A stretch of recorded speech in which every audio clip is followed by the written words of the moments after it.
అధ్యక్షులు సిఆర్ రాజన్ గారు, చిత్తూరు ఎమ్మెల్యే గురజాల జగన్మోహన్ గారు, చంద్రగిరి ఎమ్మెల్యే పులివర్తి నారాయణ గారు, జిల్లా ఎస్పీ గారు, చుడా చైర్మన్ గారు, అందరూ మాజీ ఎమ్మెల్సీ దర్బాబన్ గారు, అందరి సమక్షంలో ఆ యొక్క మహానుభావుని స్మరించుకుంటూ సభాముఖంగా కేక్ కట్ చేసి ఈ యొక్క వేడుకలు ప్రారంభించడం జరిగింది.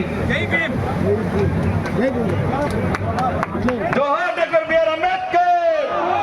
గట్టిగా మా జోహార్లు. జోహార్ డాక్టర్ బిఆర్ అంబేద్కర్.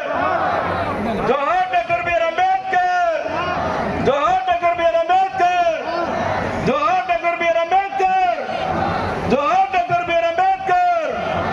అంబేద్కర్ గారు వచ్చిన తర్వాత ఎన్నో రకాల కులాలు, మతాలు, రాష్ట్రాలు, ప్రాంతాలు, భాషలు ఉన్న ఇంతమంది కూడా మనమంతా కలిసికట్టుగా ఉండగలుగుతున్నామంటే కారణం అంబేద్కర్ గారు మన కోసం రచించిన రాజ్యాంగం. దానిలో ఎన్నో విలువలు ఉన్నాయి.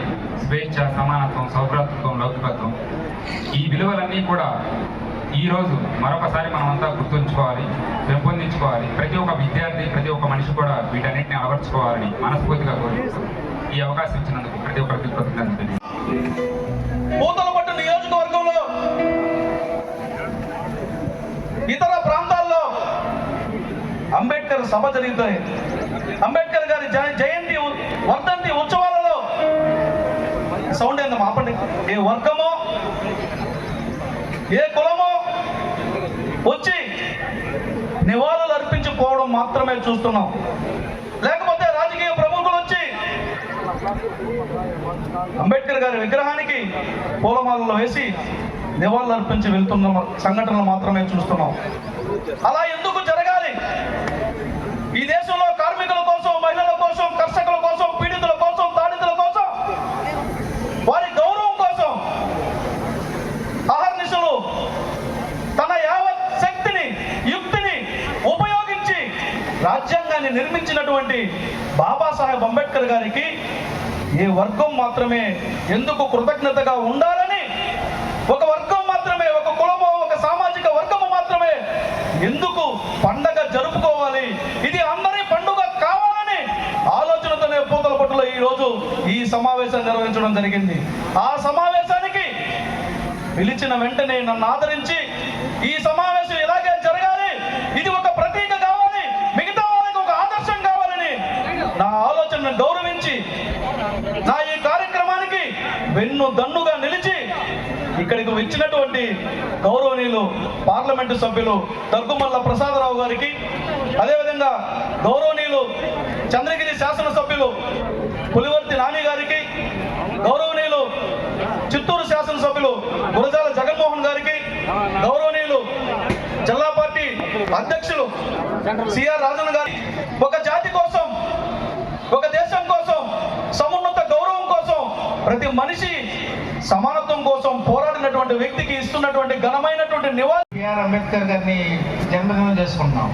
ఎందుకు ఆయనకి 1990లో భారతరత్న అవార్డు ఇచ్చాం, ఎందుకు అనేది ఎవరికైనా ఐడియా ఉందా? అయితే 2-3 విషయాలే మనం మాట్లాడుకుందాం. ఈరోజు ఇంత స్వేచ్ఛాయుతంగా ఇక్కడికి వచ్చిన స్త్రీలు, ఇంతకుముందు మనం ఈ స్త్రీలు 1920 స్వాతంత్రం ముందు వాళ్ళ పరిస్థితి ఎట్లా ఉండేది? మీరందరూ ఊహిస్తే ఇళ్లలో నుంచి బయటికి రావడానికి వీలు లేకుండా ఉండేది, సమానత్వం ఉండేది కాదు, స్వేచ్ఛ ఉండేది కాదు, ఏ పని చేయడానికి అనుమతించేవాడు కాదు, ఉద్యోగం చేయడానికి అనుమతించేవాడు కాదు. అట్లాంటి వాళ్ళ కోసం ఈ సమాజాన్ని చదివిన డాక్టర్ బిఆర్ అంబేద్కర్ గారు స్త్రీల సమానత్వం కోసం పోరాడాడు, స్త్రీల స్వేచ్ఛ కోసం పోరాడాడు. అంబేద్కర్ గారు స్వాతంత్రం ముందున్న ఫేజ్లో ఏ దేశంలో కూడా స్త్రీలకు ఓటు హక్కు లేదు. పురుషులకు ఉండేది అసమానత్వం, స్త్రీలకు ఓటు హక్కు ఉండేది కాదు. అట్లాంటి ఓటు హక్కు చిన్నగా ఇచ్చినప్పుడు భారతదేశంలో ఎందుకు పెట్టకూడదని చెప్పి స్త్రీలకు కూడా ఓటు హక్కు కోసం ప్రయత్నం చేశారు, సాధించారు. సో అట్లాంటి గొప్ప విషయం కాబట్టి ఈరోజు దేశం మొత్తం, ప్రపంచంలో కొన్ని దేశాలు కూడా అంబేద్కర్ గారి జయంతిని జరుపుకుంటున్నాయి. అలాగే ఈ చాలా మంది ఉద్దేశంలో ఈయన దళిత వర్గాలకి బీసీ వర్గాలకి ఏదో చేశాను వాళ్ళకే పైకి తీసుకొచ్చారని ఒక భావన ఉంది. కాదు, భారతదేశానికి ఆయన చేసిన సేవ గొప్ప విషయం. మనందరికీ అర్థం కావాలంటే మన రాజ్యాంగాన్ని చూసుకోవాలి. ఈ రాజ్యాంగం ఈ రోజున ప్రపంచం అంతా కొట్టుకుంటున్నారు. ప్రపంచం అంతా, ఓ పక్క పాకిస్తాన్, మనతో పాటు స్వాతంత్రం వచ్చిన ఈ దేశాలు ఏవి కూడా శాంతియుతంగా లేవు. నియంతృత్వ పాలన వచ్చేసింది. శ్రీలంకలో లేదు, పాకిస్తాన్లో లేదు, నేపాల్లో లేదు.